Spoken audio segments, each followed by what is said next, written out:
만약에 하나님께서 사람에게 단 하나의 선물을 주실 수 있다면 그것은 아마 가족이 라는 생각이 들었습니다.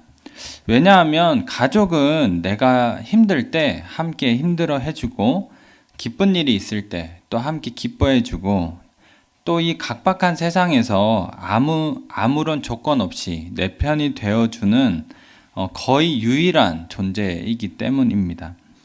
그러나 안타깝게도 모든 사람에게 가족이 좋기만 한 것은 아닙니다. 어떤 사람들은 가족을 미워하기도 하고 싫어하기도 합니다. 왜냐하면 성경의 관점으로 볼 때 이 세상은 죄로 깨어진 세상이기 때문인 것이죠. 그래서 가족이 아무리 특별하고 소중하다라고 하더라도 가족 구성원 모두가 노력하지 않는다면 가족은 언제든지 깨어질 수 있다라고 하는 것입니다. 이러한 사실을 창세기에 나오는 이삭 가족 이야기를 통해서 함께 나누고 오늘날 우리는 가족들을 어떻게 대하고 있는지를 한번 되돌아보는 시간이 되기를 바랍니다. 첫 번째는 서로 다른 가족들인데요. 저희 창세기 25장 27절 28절을 다시 한번 읽도록 하겠습니다. 시작. 그 아이들이 장성함에 에서는 익숙한 사냥꾼이었으므로 들사람이 되고 야곱은 조용한 사람이었으므로 장막에 거주하니 이삭은 에서가 사냥한 고기를 좋아하므로 그를 사랑하고 리브가는 야곱을 사랑하였더라. 27절을 보면 에서는 자라서 익숙한 사냥꾼이 되었다고 합니다. 여기에서 익숙하다라고 하는 것은 능숙하다라는 뜻인데 에서가 굉장히 노련한 사냥꾼이라는 것을 보여줍니다. 에서가 노련한 사냥꾼이라고 하는 것은 에서가 평소에 집보다는 바깥으로 활동을 많이 했다라는 것을 보여주죠. 이와 반대로 야곱은 조용하고 집에서 주로 머무는 사람이었습니다. 우리가 또 읽지는 않았지만 29절부터 나오는 야곱과 에서의 팥죽 사건을 생각해 보면 에서는 중요한 문제 앞에서 신중하지 못한 모습을 보여주고 야곱은 자신의 이익을 중요하게 생각하고 신중하고 계획적인 모습을 보여줍니다. 이렇게 에서와 야곱이 쌍둥이로 태어났어도 서로가 너무나 다르다라고 하는 것을 알 수 있습니다. 그리고 너무나 당연하게도 야곱과 에서만이 아니라 아버지 이삭과 어머니 리브가도 서로가 다르다고 하는 것을 알 수가 있습니다. 28절을 보시면 이삭은 에서를 사랑하고 리브가는 야곱을 사랑했다고 하는데 서로 다른 자식을 사랑했다는 것 자체가 이 부모가 다르다고 하는 것을 보여주는 것이겠죠. 좀 더 구체적으로 이야기를 해보겠습니다. 창세기 24장을 보면 이삭이 날이 저물 때에 들에 나가서 조용히 혼자서 묵상하는 장면을 보여줍니다. 그리고 또 창세기 26장을 보면 이삭이 열심히 우물을 파는데 다른 사람들이 와서 이 우물을 내 것이라고 주장하는 장면이 있는데 그때 이삭은 싸우지도 않고 아무런 말도 하지 않고 새로운 우물을 파는 모습을 보여줍니다. 이런 것을 보면 이삭은 조금 차분하고 그리고 다투는 것을 싫어하고 좀 적극적으로 생각을 해보자면 좋은 게 좋은 것이라고 생각하는 사람이지 않았을까라고 생각해 볼 수 있습니다. 근데 반면에 리브가는 굉장히 적극적이고 행동력 있는 모습을 보여주는데요. 창세기 24장 17절부터 20절을 함께 읽도록 하겠습니다. 시작. 종이 마주 달려가서 이르되 청하건대 내 물동이의 물을 내게 조금 마시게 하라. 그가 이르되 내 주여 마시소서 하며 급히 그 물동이를 손에 내려 마시게 하고 마시게 하기를 다하고 이르되 당신의 낙타를 위하여서도 물을 길어 그것들로 배불리 마시게 하리이다 하고 급히 물동이의 물을 구유에 붓고 다시 기르려고 우물로 달려가서 모든 낙타를 위하여 깃는지라. 17절에 나오는 종은 아브라함이 이삭의 아내를 구하기 위해서 보낸 사람인데요.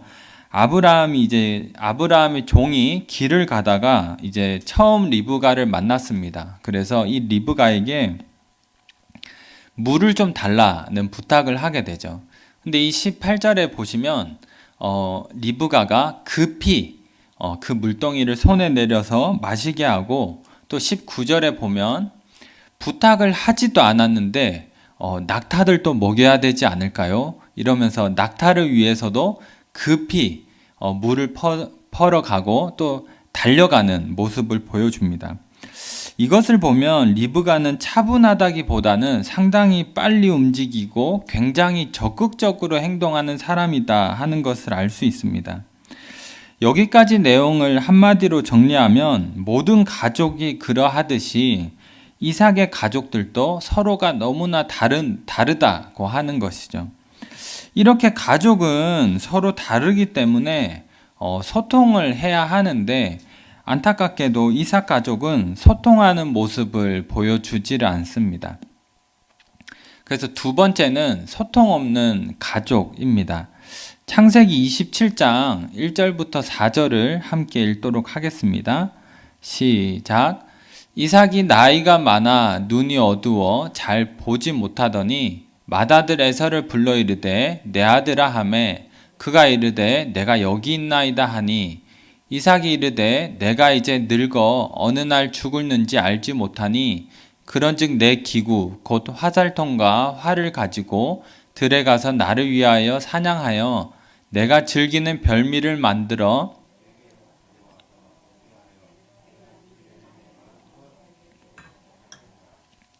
어, 1절을 보시면 이삭이 나이가 많아서 눈이 어두웠다라고 합니다. 흔히 이것을 두고 이삭이 영적 소경이 되었다 이렇게 말하기도 하는데, 이것은 말 그대로 시력이 약해졌다 하는 것을 의미합니다. 여기에서 굳이 눈이 어두워졌다, 눈이 약해졌다라고 표현하는 것은 나중에 야곱이 아버지를 어떻게 속일 수 있었는지에 대한 이유를 설명해 주기 위한 것입니다. 그래서 저는 1절에서 이 나이가 많아서 눈이 어두웠다라고 하는 것을 과도한 의미를 부여하지 않는 게 좋다라고 생각을 합니다. 이 부분에서 진짜로 눈여겨봐야 하는 것은 이삭이 에서만 축복하려고 따로 불러냈다라고 하는 것입니다. 이삭은 에서를 사랑했기 때문에 에서에게만 축복을 하고자 했습니다. 그런데 문제는 창세기 25장을 보면 리브가가 임신했을 때 하나님께서 야곱이 에서보다 더 큰 자가 되리라 이렇게 말씀하셨다는 것입니다. 이삭이 이것을 알았는지 몰랐는지는 성경에 나오지 않아서 알 수 없지만, 만약에 알았다고 하면 이삭이 하나님의 뜻을 거스르면서까지 에서에게 축복하려고 했다는 말이 되고, 몰랐다고 하더라도 이삭의 행동은 조금 이상한 행동이 됩니다. 왜냐하면 보통 그 당시에 아버지가 임종 직전에 자녀들을 축복할 때 모든 자녀들을 불러서 축복을 했기 때문이죠. 그래서 에서만 불러서 축복을 하려고 했다는 것은 어떻게 봐도 부자연스럽고 이상하게 보이는 행동이다라고 이해할 수가 있습니다. 또 조심스럽게 제가 생각하는 것은 이삭이 다투는 것을 싫어하는 성격이라서 에서를 혼자 불렀지 않았을까라고 생각을 합니다. 창세기 25장 28절을 보면 이삭은 에서를 사랑하고 리브가는 야곱을 사랑했다라고 하는데, 이삭이 리브가와 함께 살면서 리브가가 야곱을 사랑하는 것을 당연히 알았지 않겠습니까? 그러니까 이삭이 에서만 축복하려고 해라고 말을 하는 순간 이거는 부부싸움 하겠다는 얘기죠. 그렇기 때문에 이삭은 또 싸우는 걸 싫어하니까 그래서 에서만 조용히 혼자 불러서 에서만 축복하려고 한 것이 아닐까라고 생각을 해보는 것입니다. 어찌됐든 이삭은 에서만 조용히 불러서 축복을 하려고 한다, 그런 모습을 보여준다라는 것이죠. 근데 에서 역시 아버지의 행동이 일반적인 관습에서 벗어나기 때문에 이상하다는 것을 알았을 것입니다. 그렇지만 배고프다는 생각에 장자권을 가볍게 생각했던 것처럼 자신이 혼자 모든 축복을 받는다는 생각에 아버지의 이상한 행동을 가볍게 생각했을 것입니다. 그렇기 때문에 에서는 아버지에게 야곱도 하나밖에 없는 동생인데 축복을 줘야 되지 않겠습니까? 이런 얘기는 일절 꺼내지 않고 혼자 사냥을 하러 나간 것이죠. 그런데 문제는 이 모든 일을 행동력 있고 추진력 있는 어머니 리브가가 알게 되었다라고 하는 것입니다. 창세기 27장 5절부터 10절인데요. 저희가 함께 읽도록 하겠습니다. 시작. 이삭이 그의 아들 에서에게 말할 때에 리브가가 들었더니 에서가 사냥하여 오려고 들로 나가매 리브가가 그의 아들 야곱에게 말하여 이르되 내 아버지가 내 형 에서에게 말씀하시는 것을 내가 들으니 이르시기를 나를 위하여 사냥하여 가져다가 죽기 전에 여호와 앞에서 내게 축복하게 하라 하셨으니 그런즉 내 아들아 내 말을 따라 내가 내게 명하는 대로 거기서 좋은 염소 새끼 2마리를 내게로 가져오면 내가 그것으로 내 아버지를 위하여 그가 즐기시는 별미를 만들리니 내가 그것을 내 아버지께 가져다 드려서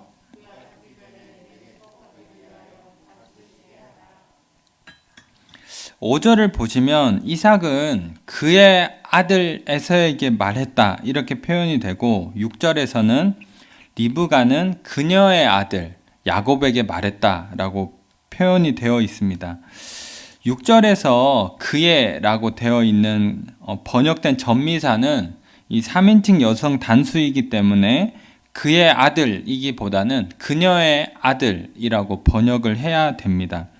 핵심은 마치 이삭에게는 에서만 자식인 것처럼 표현하고 리브가에게는 야곱이 자식인 것처럼 그렇게 표현을 한다는 것입니다. 그래서 이삭은 에서에게만 축복을 하려는 모습을 보여주고 리브가는 에서가 사냥을 하러 나간 사이에 야곱을 축복하려는 모습을 보여줍니다.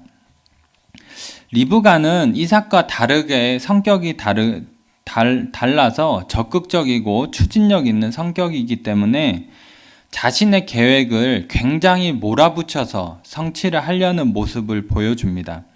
8절에서는 내가 내게 명하는 대로, 그러니까 야곱에게 명령을 하면서 너가 축복을 반드시 받아야 된다, 빨리 해야 된다, 이렇게 몰아붙이는 모습을 보여주는데요.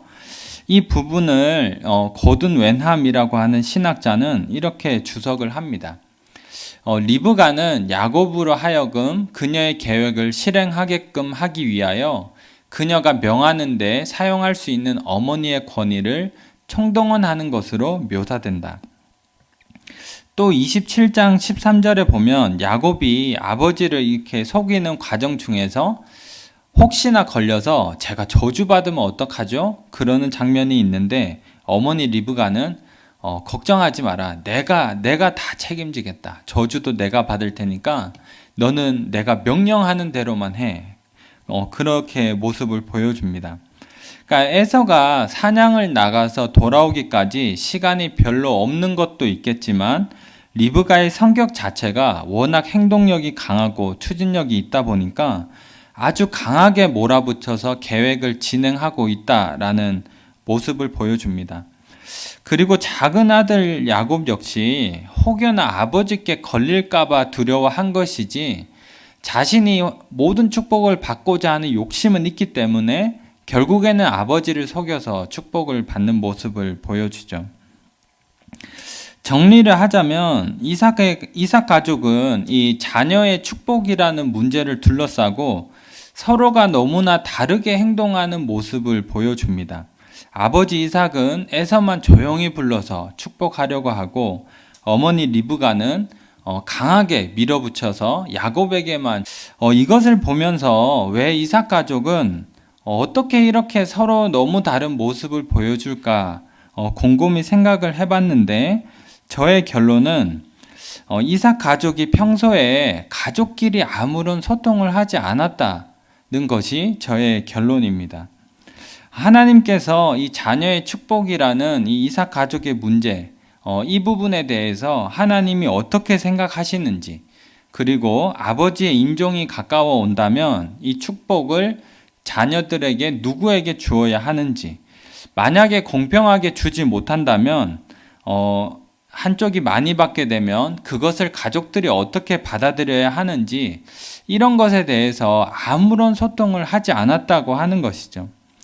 이 소통이 없는 것이 평소에는 아무런 문제가 되지 않을지는 몰라도 중요한 문제가 생겼을 때는 결국 소통이 없는 가족은 각자의 방식대로 행동하면서 문제를 크게 만들 수밖에 없다라고 하는 것입니다. 여기서 한 발자국 더 들어가서 생각을 해보면 가족 간의 소통이 없어지는 건 하루아침에 되는 일이 아니죠.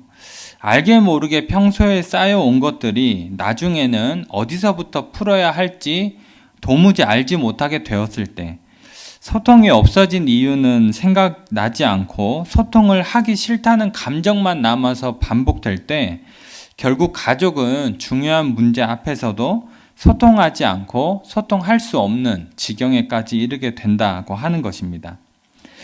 성경은 이삭 가족이 어떻게 해서 서로 소통하지 않는 가족이 되었는지에 대해서는 자세하게 설명해 주지는 않지만 조심스럽게 추측은 해볼 수 있다고 생각을 합니다. 창세기 24장 67절에 보면 67절을 제가 한번 읽도록 하겠습니다. 이삭이 리브가를 인도하여 그의 어머니 사라의 장막으로 들이고 그를 맞이하여 아내로 삼고 사랑하였으니 이삭이 그의 어머니를 장례한 후에 위로를 얻었더라. 이삭과 리브가가 결혼할 때를 보면 이삭이 리브가를 아내로 삼고 사랑했다라고 합니다. 그러니까 처음에는 이삭은 리브가를 사랑했고 나오진 않지만 아마도 리브가 역시 이삭을 사랑했겠죠. 사랑하니까 결혼을 하지 않았겠습니까? 근데 어느 날 이제 흉년이 찾아오고 이삭이 그랄이라고 하는 이방 땅으로 가서 살게 됩니다. 근데 그곳에서 이 이삭은 리브가에게 돌이킬 수 없는 이 상처를 안겨주게 되는데요. 창세기 26장 7절입니다. 저희 같이 한번 읽도록 하겠습니다. 시작. 그곳 사람들이 그의 아내에 대하여 물으매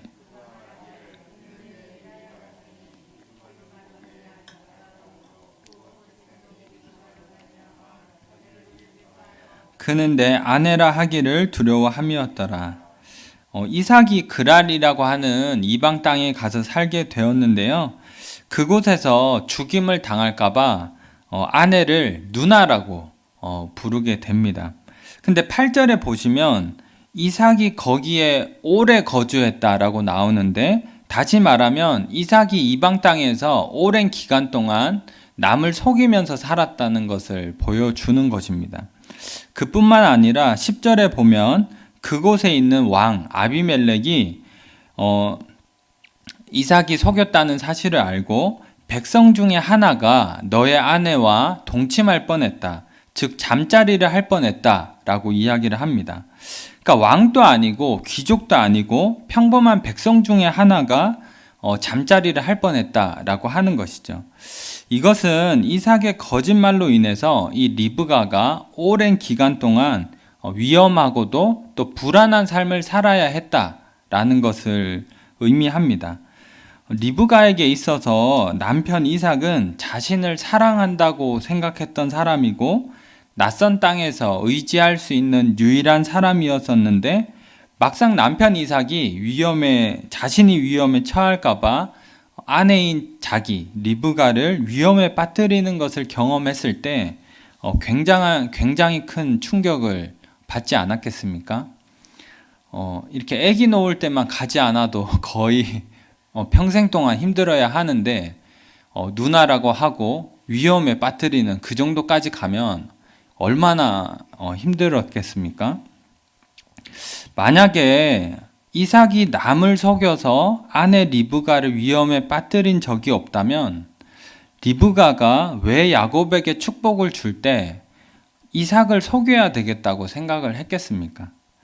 남편 이삭이 오랜 기간 동안 남을 속여서 아내 리브가를 위험에 빠뜨린 적이 있기 때문에 리브가는 야곱에게 축복을 주려고 했을 때 남편 이삭을 속여도 된다라고 생각을 하는 것이죠. 그리고 이것을 더 적극적으로 한번 생각을 해보자면 어머니 리브가가 과거 이삭이 속였던 경험을 야곱에게 말해 주었기 때문에 야곱은 장자권을 얻기 위해서 형 에서를 속여도 된다라고 생각을 하는 것입니다. 에서가 나중에 사냥을 마치고 왔을 때 동생에게 속임을 당했다는 사실을 알게 되죠. 동생이 아버지를 속여서 자신의 축복을 뺏어갔다는 것을 알게 됩니다. 그때 에서는 동생이 나를 속인 지가 2번째입니다. 이런 이야기를 하는데요. 그러니까 에서는 과거에 야곱이 속였던 그 기억을 잊어버린 게 아니라 가슴에 쌓아둔 채로 시간을 흘러보냈다고 하는 것이죠. 결국 이삭의 거짓말이 리브가에게로 가고 리브가의 거짓말이 리브가가 또 야곱에게로, 야곱이 또 에서에게로 이렇게 흘러가게 되는 것입니다. 이렇게 보면 가장 큰 책임은 사실 아버지 이삭에게 있다라고 말을 할 수가 있지만 그렇다고 이삭만이 잘못했다고 할 수는 없는 것이죠. 왜냐하면 이삭 가족 모두가 이 가족의 문제를 해결하기 위해서 소통하는 모습을 보여주지 않고 있기 때문입니다. 아버지 이삭도 내가 잘못했다, 미안하다, 뭐 그런 얘기도 없고 나중에 가족들을 불러 모아서 우리 가족 이래서는 안 되겠다, 얘기를 좀 하면 좋겠다, 뭐 그런 게 아무것도 없습니다. 그냥 에서만 조용히 불러서 축복을 주고 끝내려고 하는 모습, 그런 모습만 보이고 어머니 리브가 역시도 사실은 내가 많이 서운했다, 큰 상처를 입었다든지 그래도 우리가 부부인데 이 관계를 회복하고 싶다든지 뭐 그런 것도 없고 형에서도 이 가슴에 담아둘 줄만 알지 동생을 불러가지고 그래도 우리가 형제인데 좀 풀자 뭐 그런 것도 없고 동생 야곱도 형 미안해 뭐 이런 것도 없습니다. 그냥 각자가 아무런 이야기 없이 그냥 스스로 생각하는 대로만 행동하는 모습들을 이삭 가족이 보여준다라고 하는 것입니다. 그래서 가만히 들여다보면 이삭 가족은 어느 시점부터 언제인지는 알 수 없지만 어느 시점부터 아무런 소통을 하지 않고 시간만 흘려보낸 가족처럼 느껴집니다. 그리고 굉장히 안타깝지만 가슴에 쌓여가는 것들은 점점 많지만 가족들끼리 점점 소통은 안 되는 그런 굉장히 안타까운 가족의 모습을 이삭 가족이 보여주고 있다라고 하는 것입니다. 마지막으로 나눌 3번째는 이 소통이 없던 이 이삭 가족의 안타까운 결과, 맞이하게 되는 안타까운 결과인데요. 창세기 27장 33절과 34절을 함께 읽도록 하겠습니다. 시작. 이삭이 심히 크게 떨며 이르되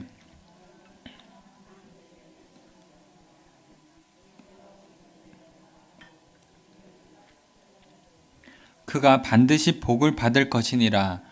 에서가 그의 아버지의 말을 듣고 소리질러 슬피 울며 아버지에게 이르되 내 아버지여 내게 축복하소서 내게도 그리하소서.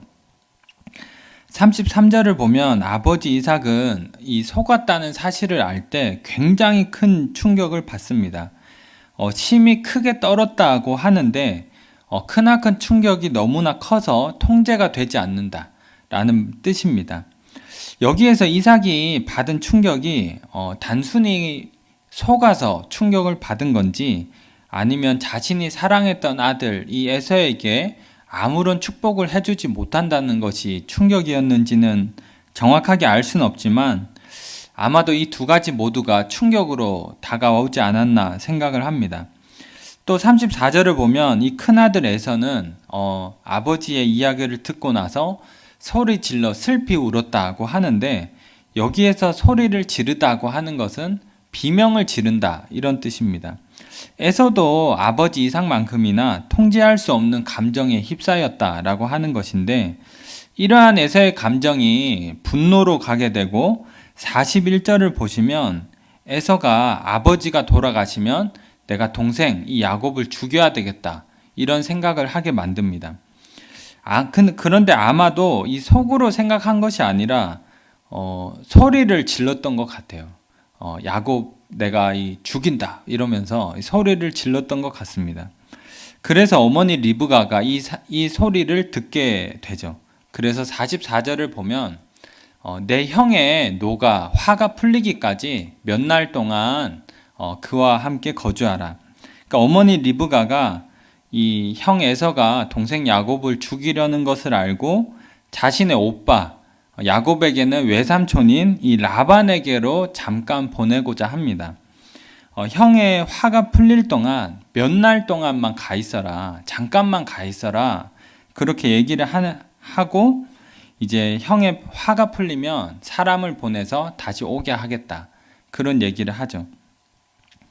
그래서 야곱은 이제 집을 떠나게 되는데 굉장히 제가 가장 안타깝다고 생각하는 부분인데 야곱은 집을 떠나고 나서 자신의 어머니 리브가를 다시는 보지 못하게 됩니다.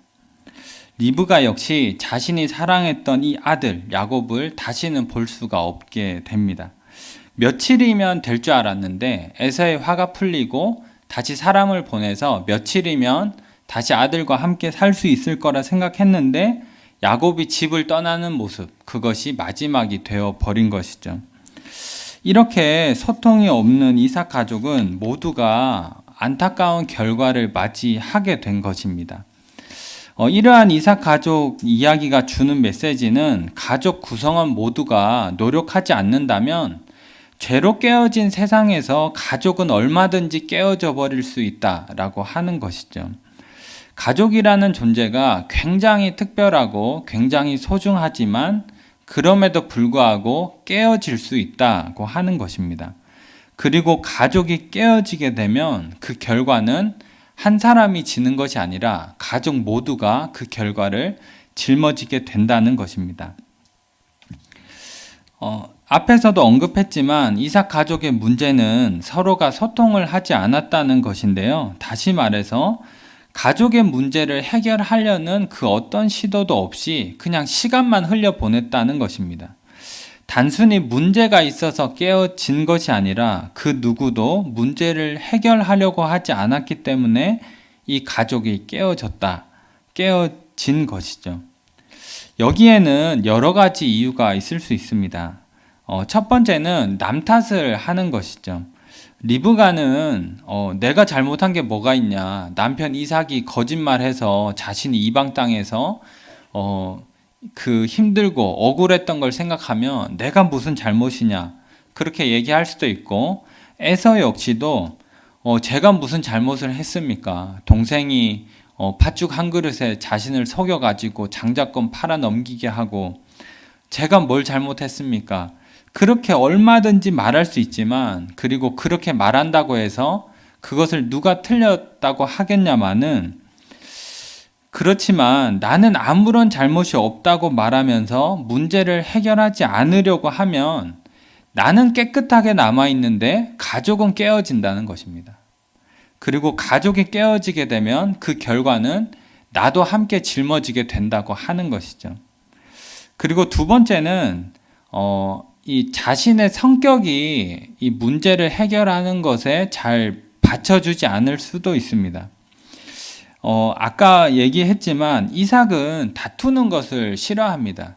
누가 봐도 내가 판 우물인데 남이 와가지고 이거 내 거다 하면은 이게 이삭이 자기 거라는 걸 모르겠습니까?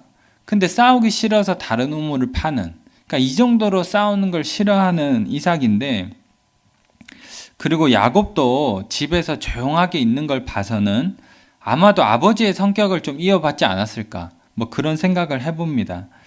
그렇다고 했을 때 이삭이나 야곱이나 뭔가 적극적으로 나서서 이 문제를 해결하는 것을 힘들어 했을 수도 있습니다. 실제로 문제를 해결해야 되는 줄 알면서 말하기가 좀 그래, 내가 나서기가 좀 그래, 이러면서 문제를 놔두는 사람들이 실제로 있습니다. 그리고 이제 가장 나쁜 것은 나는 원래 그래, 나는 원래 막 나는 원래 잘 안 돼. 뭐 원래 그래. 뭐 이렇게 말하는 게 제일 나쁜 것인데 아무리 성격이 받쳐주지 않는다고 해도 그것을 그대로 놔둬버린다면 가족은 결국 깨어진다라고 하는 것이죠. 그리고 마찬가지로 가족이 깨어지게 되면 그 결과를 가족 모두가 짊어져야 한다고 하는 것입니다. 그리고 마지막 세 번째는 시간이 해결해 줄 것이라 생각하고 아무것도 하지 않는 것입니다.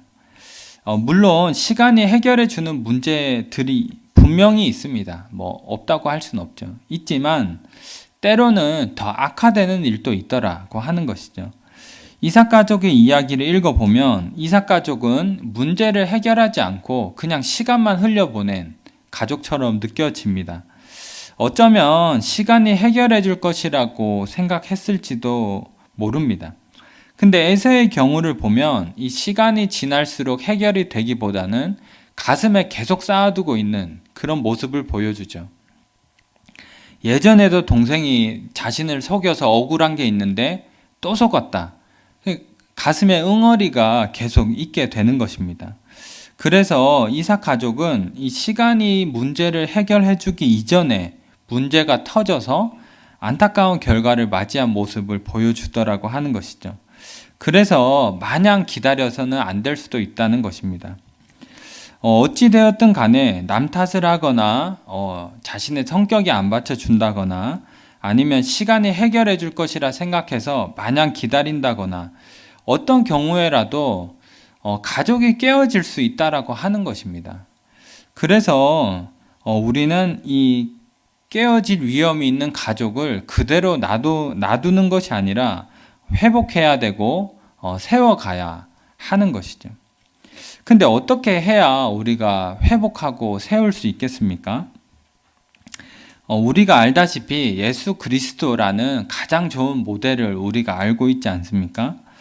예수 그리스도는 이 십자가에서 죽으심으로 죄로 인해서 깨어진 하나님과 우리 사이의 관계를 회복하셨죠. 이것을 오늘 주제에 맞추어서 표현한다면 이 관계가 회복되기 위해서는 희생이 필요하다는 것입니다. 이 피 흘림 없는 죄 씻음이 없는 것처럼 희생 없는 관계의 회복은 없는 것이죠. 만약에 하나님께서 내가 무슨 잘못이 있느냐, 그냥 너희의 잘못은 너희가 알아서 해라, 이렇게 얘기를 하셨다면 그것을 저희가 어떻게 감당을 하겠습니까? 그러나 감사한 것은 하나님이 그렇게 하지 않으시고 예수 그리스도께서 우리의 잘못을 일방적으로 짊어져 주셨기 때문에 우리가 하나님과의 관계를 회복할 수가 있는 것이죠. 마찬가지로 우리가 가족의 문제를 해결하고 가족이 회복되기를 원한다면 내 잘못이 아니라 하더라도 내가 그것을 같이 짊어지고 조금 더 희생함으로 이 관계를 세워나가야 할 것입니다. 짧은 시간이지만 저희 각자가 가족을 한번 생각해 봤으면 좋겠습니다. 우리 가족은 혹시 이삭 가족처럼 아무런 소통 없이 시간이 흘러가는 그런 가족은 아닙니까? 혹시 나는 그저 내 잘못이 아니라고 말한다거나 나는 원래 그래 이렇게 말하면서 이 가족의 문제를 그냥 외면하고 있지는 않습니까? 혹시나 또 그저 시간이 해결해 주겠지라고 생각하면서 이 가족의 문제를 방치해 두고 있지는 않습니까? 그러지 않기를 바라지만 만약에 그렇다고 한다면 우리의 소중한 가족은 그 모든 소중함에도 불구하고 깨어져 버릴 수 있다고 하는 것이죠. 그리고 만약에 가족이 깨어지게 되면 나를 포함해서 가족 모두가 그 짐을 짊어지게 되는 것입니다.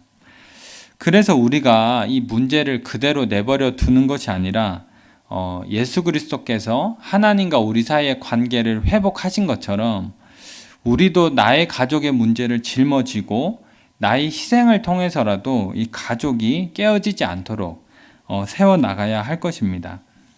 이것이 창세기에 나오는 이삭 가족의 이야기를 통해서 우리가 배울 수 있는 성경적인 교훈이라고 생각을 합니다. 이제 결론을 맺도록 하겠습니다.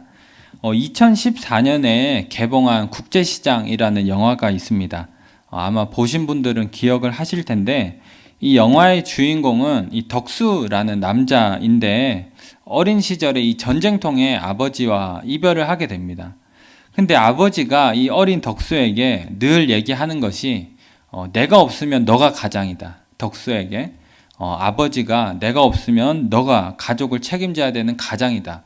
이것을 늘 얘기했기 때문에 아버지하고 전쟁통에 이별했지만 덕수는 이 가슴 속에 내가 가장이다. 내가 가족을 책임져야 된다라는 그 책임감이 이 가슴에 새겨지게 됩니다. 그래서 이 덕수는 아버지와 이별한 후로 이 가족을 책임지기 위해서 많은 희생 어린 삶을 살아갑니다. 이 돈을 벌기 위해서 이 독일의 지하 탄광에 가서 광부로 일하기도 하고 베트남으로 파병을 가기도 합니다.